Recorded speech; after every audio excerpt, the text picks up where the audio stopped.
Alright everybody, here we go. Let's go over this RPMAct and what it means for us, off-road industry, and for motorsports in total. Stick around.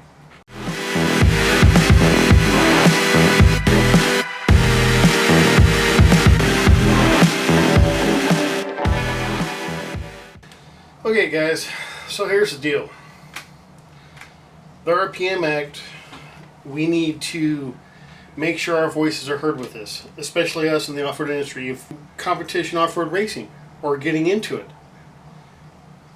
Give you an example. Guys that run KOH.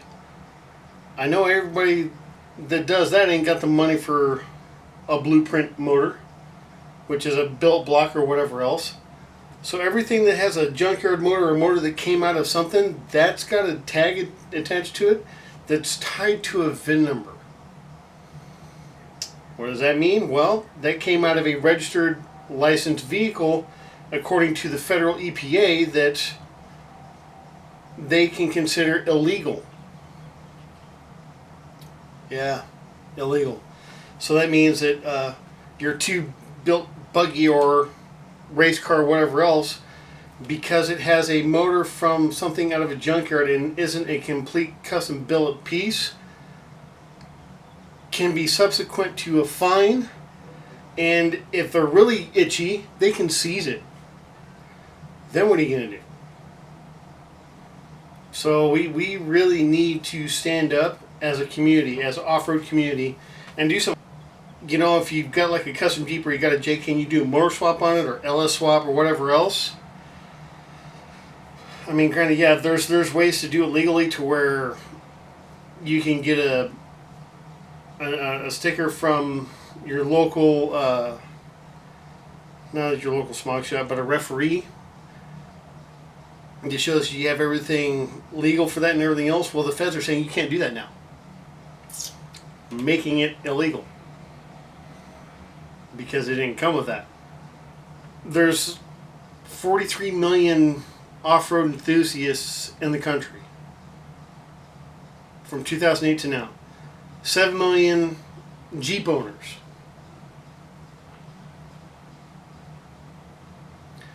I mean, we can't allow this to happen, guys. I mean, for example, from what I've been reading here, some of my research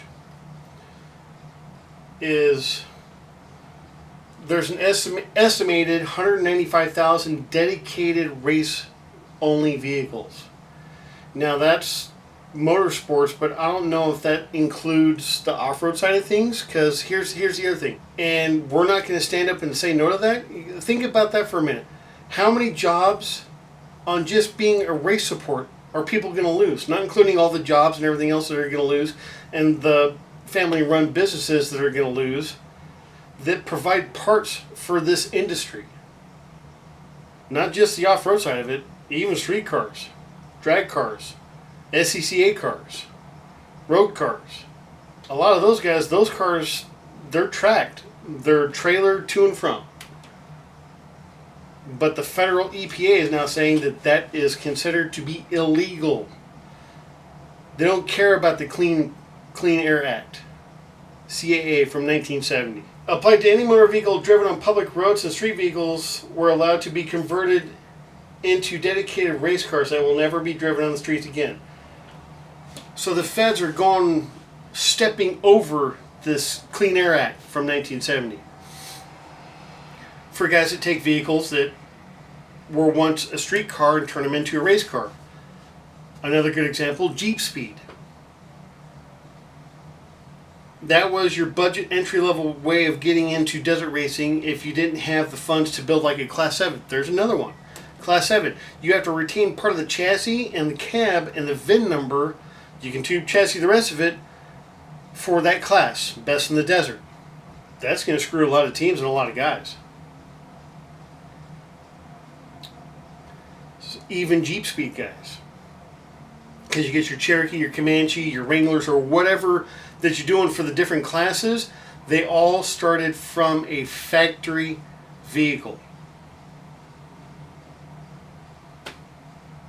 Unless you've got the money to build a tube chassis, but there again, if you're grabbing a junkyard motor, that's got a VIN number attached to it. The feds are saying that that can be illegal. They can subsequently hit you with a fine, seize, and find you, and then make you give all the information over to where you got all your parts, and then go after those shops. So we need to stand up. You need to sign the RPMAct. Do some homework on it. Do some research with it. I have, because this affects me. I personally don't think it's right for the federal government and the EPA, the Federal EPA, to sit there and tell us what we can and can't do with our cars, that we're not driving on public roads, that hit a trailer, that go to the track and back. If we don't do something about this and stand up for this and fight them and join the fight with SEMA and get like Corva involved, which I'm working on. I've already talked to the director of Corva, Amy Grant. Great lady. If you guys don't know her, look her up. You guys we really got to stop and think about this, and we need to fight for it. We really do. 7 million Jeep owners in the country. Think about this for a second. Let this sink in. If we all just had a fund with either SEMA or with like an organization like Corva to help us fight this, to go to the Capitol in DC or whatever, if 7 million people, Jeep owners alone, not including everybody else, gave up $5 into a fund to fight this, think how much revenue we would have to fight them, to stop them dead in their tracks.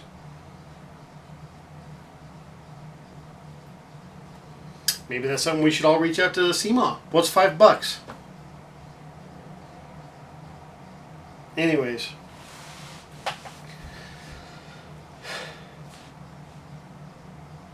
This is just something we need to stop. We need to stand up and fight. Because it's not just us in the off-road side of stuff. It's the motorsport industry as a whole. They have their way with this. There's going to be a lot of people without jobs. It's going to cause a lot more of a ripple effect than I think people are willing to take a look at. This affects everybody. This affects a lot of people. This affects a lot of families.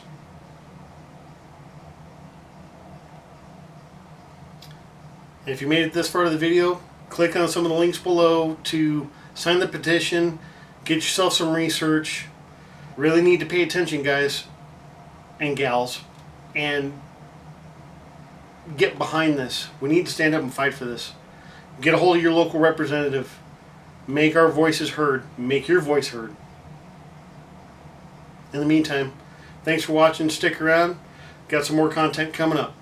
Not so depressing and so gloomy. Thanks for sticking around, guys. Take care.